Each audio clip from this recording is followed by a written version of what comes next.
Indian Lake. It's 8 o'clock.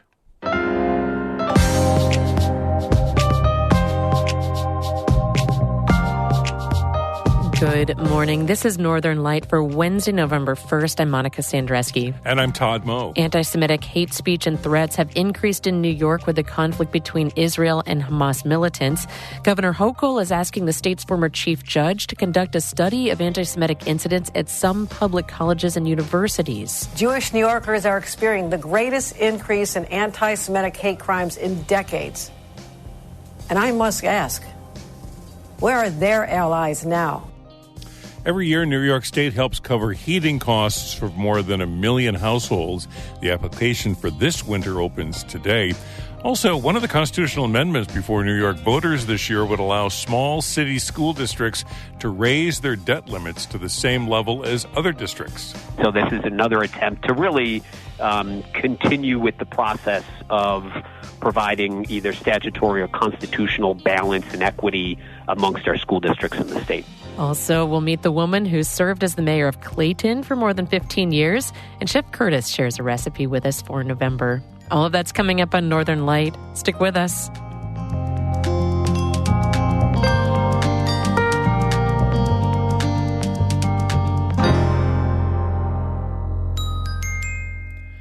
Broadcast of Northern Light here on North Country Public Radio is supported by Mountain Orthotic and Prosthetic Services, a full-service practice committed to providing care for patients of all ages with offices in Lake Placid, Plattsburgh, and Malone. Details and referrals at mountainonp.com. And by Blue Seed Studios, a multidisciplinary arts center featuring classes for adults and youth, concerts, art exhibits, and more. BLUseedstudios.org.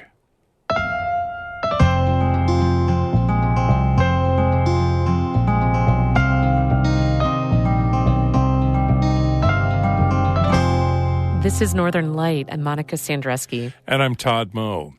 Governor Kathy Hochul says she's asking the state's former chief judge to conduct a study of anti-Semitic incidents at some public colleges and universities. Karen DeWitt reports the goal is to find out if policies and procedures need to be changed to curb a rise of hate speech on campus.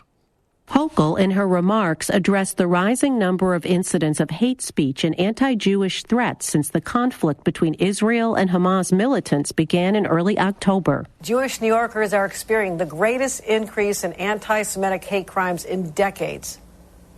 And I must ask, where are their allies now? Hochul, a staunch supporter of Israel who visited that country soon after the initial Hamas attack on October 7th, says it's possible to be critical of military actions by Israel without engaging in anti-Semitism. You can vigorously oppose Israel's response following the attack on their people, but still be vigorously opposed to terrorism, Hamas, anti-Semitism, and hate in all of its forms. Hochul says she's asked former Chief Judge Jonathan Lippman to look into reports of anti-Semitism at the City University of New York college campuses. She says that began even before the recent violence in Israel and Gaza. It's been growing on a number of campuses and seen most acutely in the City University of New York. At my request, Judge Jonathan Lippman, former chief judge of the New York State Court of Appeals, has agreed to conduct an independent third-party review of CUNY's policies and procedures related to anti-Semitism and discrimination. While his assessment will be focused on CUNY, his recommendations will be a roadmap for institutions across the state and the country. Hochul also announced that a suspect is now in custody in connection with the violent threats to a kosher dining hall and the Center for Jewish Living at the Cornell University campus. In Albany, I'm Karen DeWitt. The burst water main that caused a state of emergency in Watertown last month was left off the list of water improvement projects the City Council had approved 2 years ago. The Watertown Daily Times reports in 2021, the council approved a list of water projects to be fixed using $22 million in federal American Rescue Plan Act funds, but the city had $40 million worth of repair projects. The site of the major water main break was put on a secondary priority list after 15 other projects were put on the main list. City council documents from that time say replacing that pipe would have cost $3 million. Some council members say they were prioritizing fixing water lines with low pressure so firefighters could use them. The October water main break emptied the city's 2 reservoirs in Thompson Park. Residents were under a boil water advisory for a few days, and many didn't have water at all. A federal judge has struck down parts of the New York State's Concealed Carry Improvement Act. The state law has been facing multiple challenges in federal court. North Country Now reports Judge John Cronin struck a part of the law that allows authorities to deny someone a concealed carry license for not having good moral character. Cronin said it gives officials too much discretion. That clause in the law is also being challenged in another case. The changes to New York State's concealed carry laws went into effect last September after the U.S. Supreme Court threw out the state's prior law. That central law limited concealed carry permits to people who could show a special need for self-protection. State officials have signaled they plan to appeal the judge's ruling. New York voters have 2 constitutional amendments to consider this election. One aims to allow the state's 57 small city school districts to take on more debt for things like big capital projects. In the North Country, they include Plattsburgh, Glens Falls, and Watertown. Kara Chapman brings us this report on why advocates want to raise the district's debt limits. Most school districts in New York State can incur debt that's up to 10% of the value of the taxable real estate in their districts. For small city school districts, the state constitution says that number is 5%. We have seen, situations pop up where that debt limit has served as a barrier and forced a district to extend out a project. That's Brian Fessler with the New York State School Boards Association. He says breaking down big projects into smaller ones can help small city districts stay under their debt limits. But he says that strategy can ultimately cost taxpayers more money over time. Ballot Proposition 1 asks voters if they want to remove the 5% debt limit from the state constitution. The legislature has already passed the resolution twice, so now the final step is voter approval. Advocates tried back in 2003, but it was voted down 54% to 46%. According to Fessler, the challenges for small city districts have only grown since then. For example, he says they tend to have disproportionately higher student needs and poverty levels. So this is another attempt to really continue with the process of providing either statutory or constitutional balance and equity amongst our school districts in the state.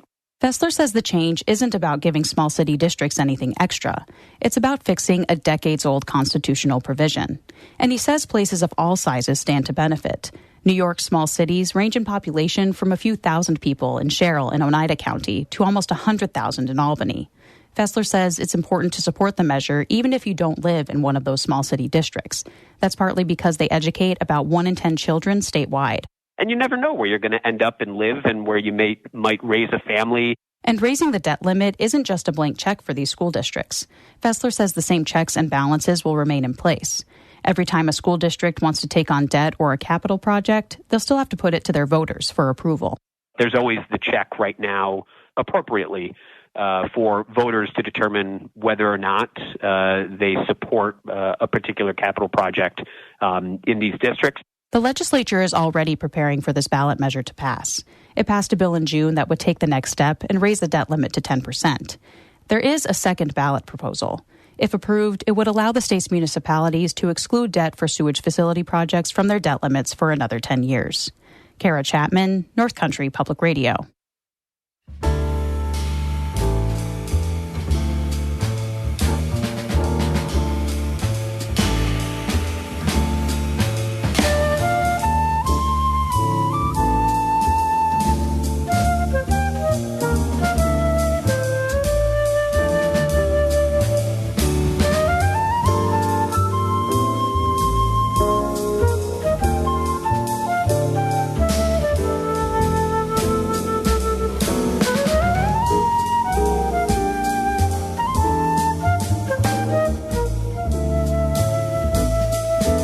You're listening to Northern Light here on North Country Public Radio. It's 9 minutes past 8.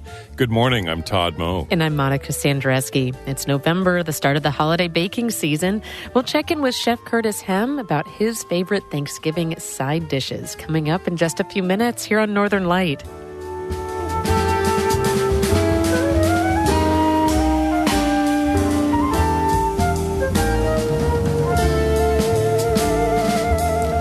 Music by Patricia Julian and friends in Burlington, part of our Underscore project. Check out more of the music on our website, ncpr.org/underscore. Northern Light is supported by North Country Children's Museum, Potsdam, with hands-on and minds-on exhibits and programs for children 12 and under and their families.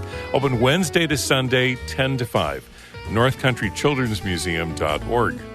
And Fort Dela Presentation, Ogdensburg, honoring James Reagan and others at its annual dinner November 17th at the Inn at Grandview. Tickets at fort1749.org.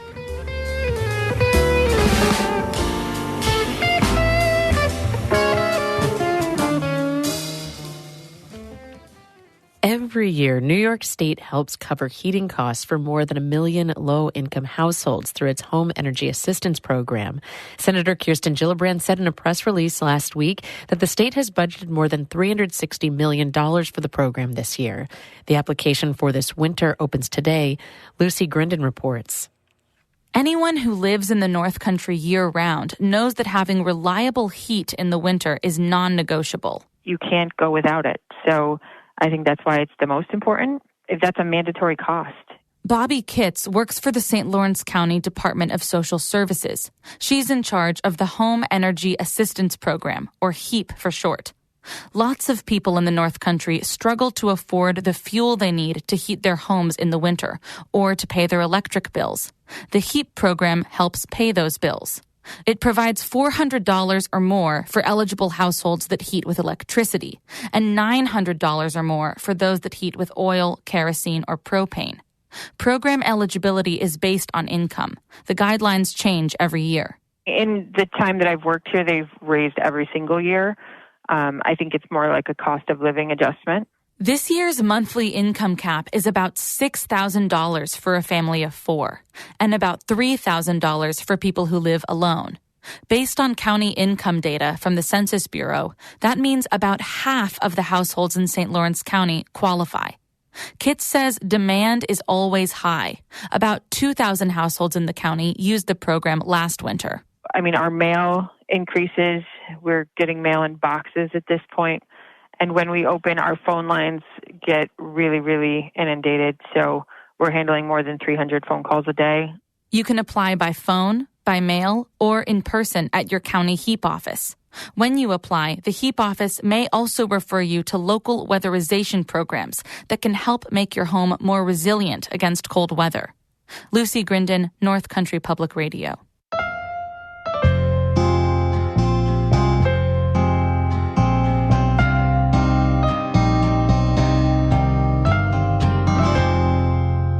The North Country has hundreds of small towns, villages, and hamlets.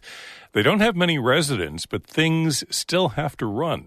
Today, a story from one of those small villages, Clayton, which has had the same mayor for 16 years. In that time, a lot has happened. A pandemic, the housing crisis.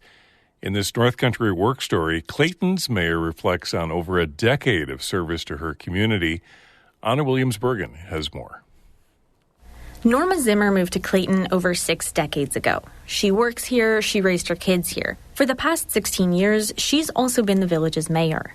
After years on the town board, she ran for mayoral office at the age of 73. Today, Zimmer is 89, with short, curly hair, and she's one of those people who knows everyone. Well, I think part of my success in the community has been that I'm out there. The coffee cove at the community table, you shop here, you go to church here. I mean, my life is Clayton. I don't get out of Jefferson County very often. Zimmer works full-time in accounting at the Antique Boat Museum, but she says being the mayor is 24/7. Well, it's hard for me here at the Boat Museum. If I walk to the bank, it takes me an hour. Zimmer says everybody has her cell phone number, and they don't hesitate to call at all times of day. People often stop by the boat museum because they know they can find her. Actually, I don't even have an office. We're 150 years, the village of Clayton, and there's never been a mayor's office. So I guess there's no sense of having one now. Zimmer has always run for mayor as a Democrat, but she says party politics have little to do with her job. She says local government is about keeping small towns functioning, literally. One of her proudest projects was updating ancient village infrastructure. The water sewer infrastructure here was 100 years old, so we partnered with the Development Authority to figure out what to do first because so many things needed to be done. We prioritized a plan, and we've worked on it for about 12 years now. In lots of small towns, this is just how it works. Major projects are undertaken by volunteers or officials who make very little. As mayor, Zimmer makes $5,000 a year with no benefits. Zimmer says civic engagement has changed a lot since she was first elected. She says fewer people run for local office, fewer people come to public meetings, and it's harder to find volunteers for things like planning boards. Zimmer says today, people often don't get engaged until something happens that they don't like. She also says polarization over national issues has changed how people interact at the local level. The whole country's angry, and it trickles down to this level, and people are angry about things I have no control over. Like many people in Clayton, Zimmer used to work at a snowplow factory called Frank America. It closed in 2000. Since then, Zimmer says the community has transitioned from blue-collar work to a mainly tourism-based economy. The local community of about 1,000 people that are here all the time could not take care of that historic district and support it enough to have them. We need the tourists to keep that alive. Attracting tourists while meeting locals' needs is a big part of Zimmer's job. Some things are easy, like putting on more public events that tourists and locals both enjoy. Other things are harder to negotiate, like the growing number of Airbnbs. Zimmer says that most of the rentals are owned by people from outside the area, but they've been driving up housing costs for local people. So I don't have any other housing left to take care of families and put workers in the community and kids in the school. That's going to be a challenge. But I'm going to be gone. So I'll get the groundwork going, but that's the best I can do. After 16 years in office, Zimmer isn't running for re-election this fall. She says it's time for some young blood. But she's not done with local government. She's campaigning for a seat on the town board. 16 years and many projects later, Zimmer says that being mayor has taught her a lot. You just have to learn to deal with the good, the bad, and the ugly, and see if we can't make some good results. And we've accomplished a lot, and I'm really proud of where we are now compared to just 16 years ago. Zimmer's final term ends this December. For North Country Public Radio's North Country at Work project, I'm Anna Williams-Bergen in Clayton. North Country at Work is a long-running project of NCPR that collects photos and stories about the work history of our region. Funding for this programming is provided in part by the New York State Department of Education.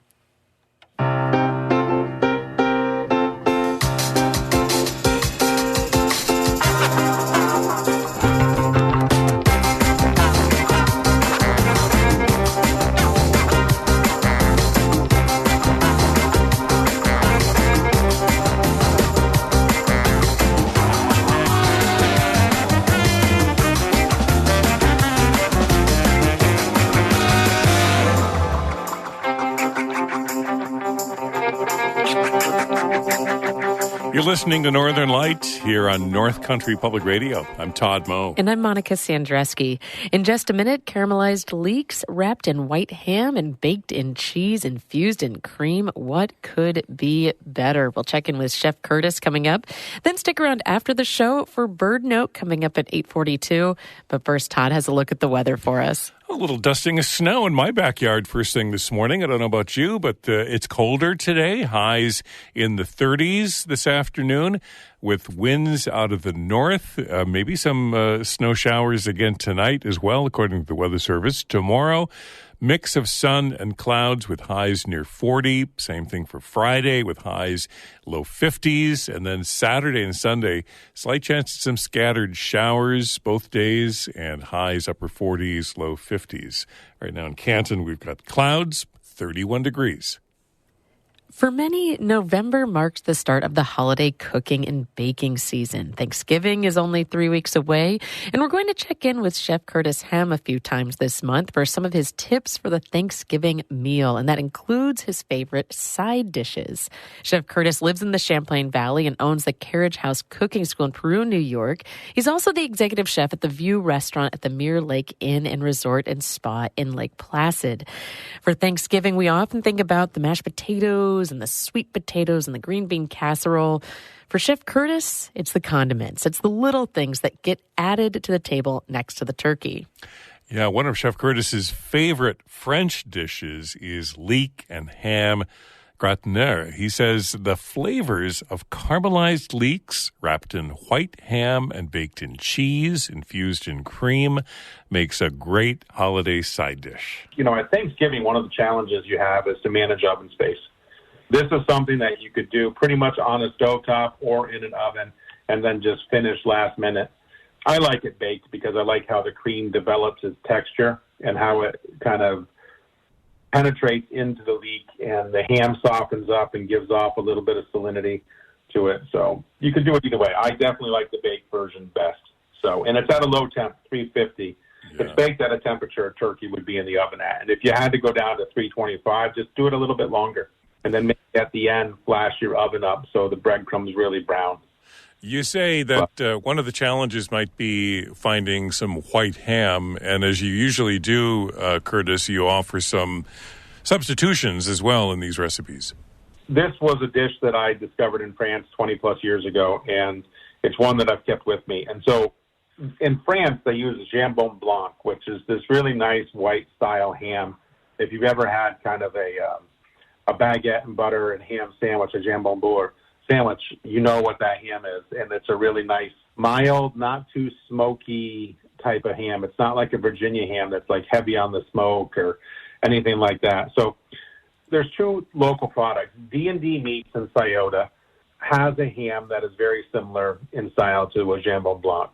And also, if you don't have the ability to travel and buy local, then I know most of the grocery stores carry a Solon's ham, SAHLEN''S. That's a brand that I use all the time here for this dish because it's readily available. So when I'm doing, shopping for a class, it's available. Or if I'm shopping for Thanksgiving, it's available. And you want to slice that, thin enough so you can roll it and not have it fall apart. But it's a really great ham. It's about $10 or $12 a pound. But if you can get D&D Meats, that's awesome. He has a wonderful smoke shop up there. Great product. Fantastic craftsmanship out of that store. But if not, then the Solon's is a good version of that. Mm-hmm. And leeks you can get local. You can also, again, buy them in the store. That's up to you. The variety you really look for is a Mossberg. That's what commercially is grown. You want lights of white stem. So the longer and the more white part of the leek that you can acquire, the better off you are for the dish. As it gets green, it gets bitter. It won't be bitter, but it's more bitter. It's not as sweet. So there's your tip on how to, you're saying you can probably get 2 sections of leek out of each leek? Yeah, 2 or 3, yeah. Uh-huh. And each cut you get, I forget the exact length, 4-inch, so you should be able to get at least 2 sections per leek. And this time of year, the leeks are a little bit more slender, they're not as round and fat and short. But every store, it varies, place by place. And a lot of local leeks are stockier and shorter, less white, more green. And that's not necessarily bad. It's just the way that it's grown in our limited growing season here. So, but yeah, you should be able to, out of each stock, you should be able to get at least 2. Now, don't discard that green top. There's plenty of uses for it. The darker green leaves on the outside you can get rid of. But the inside, light green stuff is fantastic in a soup. It's great in a little pasta dish. We used some last night with a little pasta, bucatini, and sausage. Fantastic product to have on hand. Don't get rid of that. And I'm thinking I'm thinking of the cheese and the heavy cream and the butter, and as you say in your recipe, this is a rich dish. Yeah, it's rich. I'm not going to hide it. I'm trying to rationalize it. But right. There isn't a way. But what it does, when you pair this with your turkey generally tends to have an effect where it kind of dries out your mouth a little bit. Uh-huh. And when you combine a bite of turkey and a bite of this, it gives it the cream and the creaminess of the leek gives you a little bit of balance as you're kind of working that in your mouth. So it's a really good dish, and it really is simple. Yeah. You know, to cook this, to make it, you actually take your leek sections and you cook them in butter. You're not trying to add color to this. You just want to kind of sweat these down a little bit. And you can do that part ahead of time. You could do that, 7 days ahead and get your leeks prepared, get everything wrapped up and ready to go. So once your leeks are cooked and they're cooled enough to handle, you wrap them in the ham. You put them in a buttered casserole dish. When you're ready to bake it, you pour in the heavy cream, a little bit of nutmeg grated on top, some salt, some pepper, and then you put that grated cheese on top and then the breadcrumbs, and you bake it, and it's heaven. I'm going to let the picture speak for itself, but if you like leeks and you like ham and you like cream and cheese, this is a dish for you. Yeah, that photo is worth 1,000 words, so and listeners can check it out on our website. So 1,000 words and 5,000 calories. That's why it's so worth it. Yeah, right. One of the things that I get asked for all the time is local sources for meats and things like that. Yeah. We use a farm. One of the farms we use at the inn is Harmony Hills Farmstead towards the Malone area. They have turkeys, fresh, never frozen. They're free-range turkeys. The thing I like about Harmony Hills is that it's humanely raised. It's a chemical-free pasture, so it's a natural product for the most part. There's no antibiotics, there's no hormones, there's no preservatives. It's a fresh, whole turkey. I like them because the giblets are inside, and I really like what Michelle at Harmony Hills Farmstead does. I enjoy their product a lot. Stephanie Wood, my executive sous chef, she's a huge, huge fan of what they do. Dan Simmons, one of my sous chefs, he is a subscriber to their meat, CSA. They do a great job with meat. So in particular, turkey for this time of year, I know she's got some extra. If you want to call or you want to go on their website, it's harmonyhillsfarmstead.com. I don't have the phone number in front of me, but it's Harmony Hills Farmstead. I just love what she does. So, and my chefs are very, very supportive of her. Yeah. And so that says a lot to me. And again, you can, as a board member of Adirondack Harvest, I'd be remiss in not saying that if you are searching for local food, just go to AdirondackHarvest.com and use their search feature, and you can find local foods near you. It's a great interactive map. Chef Curtis Hem lives in the Champlain Valley, owns the Carriage House Cooking School in Peru, New York, and is the executive chef at the View Restaurant at the Mirror Lake Inn Resort and Spa in Lake Placid. We'll check in with him a little later this month for more ideas for the Thanksgiving table, and later this morning you'll find that recipe for his leek and ham gratin on our website at ncpr.org.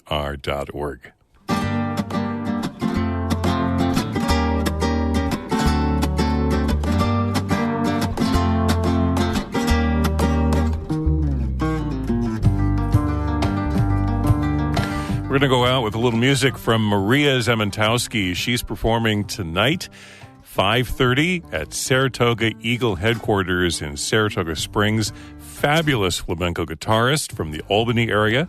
This is Rosita.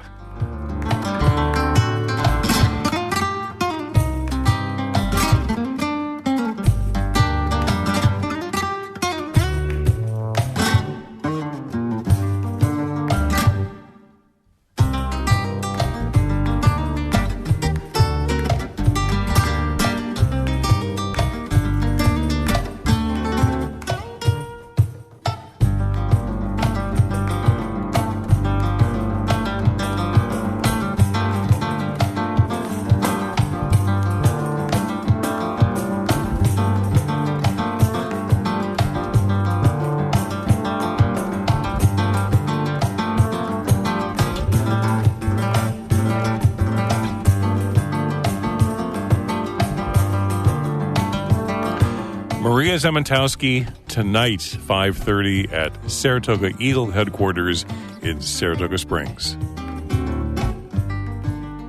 That's it for Northern Light. Morning Edition continues in just a bit. Then join us later this morning for 1A. We're having a conversation about the Day of the Dead. It's a time to remember those no longer with us. And it's a celebration that's increasingly enjoyed by everyone. And 1A's reason to share some of your best memories of those you've loved and lost. That's coming up later this morning on 1A between 10 and noon here on North Country Public Radio. Then after that, at lunchtime, it's a conversation with David Byrne on Fresh Air between noon and 1 o'clock.